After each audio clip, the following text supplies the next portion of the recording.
ರಾಮಮಂದಿರ ಅಂದ ತಕ್ಷಣ ಐತಿಹಾಸಿಕ ಕ್ಷಣಗಳು ಕಣ್ಮುಂದೆ ಬರುವುದಂತೂ ಸತ್ಯ. ಜಗತ್ತಿನಾದ್ಯಂತ ಶ್ರೀರಾಮೋತ್ಸವಕ್ಕೆ ಭಕ್ತಾದಿಗಳು ವಿಶೇಷ ಹಾಗೂ ವಿಭಿನ್ನವಾಗಿ ತಯಾರಿಕೆಯಲ್ಲಿ ತೊಡಗಿದ್ದಾರೆ.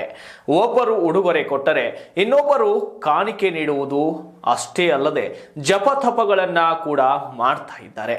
ಅದೇ ರೀತಿಯಾಗಿ ಶ್ರೀರಾಮನ ದರ್ಶನವನ್ನ ಪಡೆದು ಐತಿಹಾಸಿಕ ಕ್ಷಣಕ್ಕೆ ಸಾಕ್ಷಿಯಾಗಲು ಸಾವಿರಾರು ಕಿಲೋಮೀಟರ್ ಗಟ್ಟಲೆ ದೂರದಿಂದ ಮುಸ್ಲಿಂ ಯುವತಿಯೋರ್ವಳು ಕಾಲ್ನಡಿಗೆ ಮೂಲಕ ಶುರು ಮಾಡಿದ್ದಾಳೆ. ದೇಶದಲ್ಲಿ ಎಲ್ಲೆಲ್ಲೂ ರಾಮನಾಮ ಸ್ಮರಣೆ. ಅಯೋಧ್ಯೆ ರಾಮ ಮಂದಿರದ ಮೇಲಿನ ಭಕ್ತಿ ಪ್ರೀತಿ ಹಿಂದೂಗಳಿಗಷ್ಟೇ ಸೀಮಿತವಾಗಿಲ್ಲ. ಇದಕ್ಕೆ ಸಾಕ್ಷಿ ಎಂಬಂತೆ ಮುಸ್ಲಿಂ ಮಹಿಳೆಯೊಬ್ಬಳು ಸರ್ವಧರ್ಮ ಸಮನ್ವಯದ ದೃಷ್ಟಿಯಿಂದ ರಾಮ ಮಂದಿರಕ್ಕೆ ಪಾದಯಾತ್ರೆ ಬೆಳೆಸಿದ್ದಾರೆ. ಮುಸ್ಲಿಂ ಯುವತಿ ಶಬನಂ ಮುಂಬೈನಿಂದ ಅಯೋಧ್ಯೆಗೆ ಪ್ರಯಾಣ ಬೆಳೆಸಿದ್ದಾರೆ. ತನ್ನ ಸಹಚರರಾದ ರಮಣ್ ರಾಜ್ ಶರ್ಮಾ ಮತ್ತು ವಿನೀತ್ ಪಾಂಡೆ ಜೊತೆಯಲ್ಲಿ ಶಬನಂ 1425 ಕಿಲೋಮೀಟರ್ ಕಾಲ್ನಡಿಗೆ ಮೂಲಕವೇ ಅಯೋಧ್ಯೆ ತಲುಪಲು ಹೊರಟಿದ್ದಾರೆ.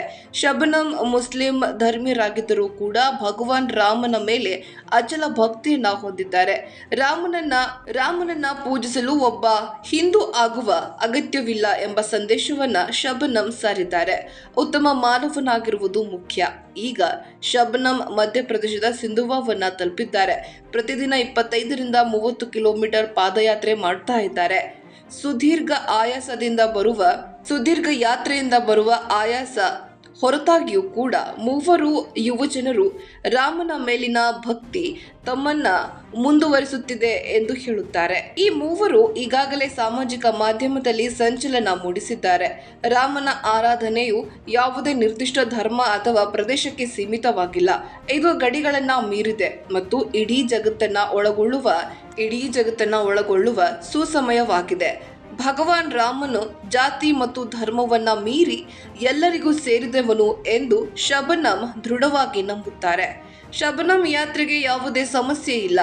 ಆಕೆಗೆ ಸೂಕ್ತ ಭದ್ರತೆ ಒದಗಿಸುವುದರ ಜೊತೆಗೆ ಊಟ ಮತ್ತು ವಸತಿ ವ್ಯವಸ್ಥೆಯಲ್ಲಿಯೂ ಪೊಲೀಸರು ಪ್ರಮುಖ ಪಾತ್ರ ವಹಿಸಿದ್ದಾರೆ. ಮಹಾರಾಷ್ಟ್ರದ ಸೂಕ್ಷ್ಮ ಪ್ರದೇಶಗಳ ಮೂಲಕ ಹಾದು ಹೋಗುವಾಗ ಪೊಲೀಸರು ಅಗತ್ಯ ರಕ್ಷಣೆಯನ್ನ ನೀಡಿದ್ದಾರೆ.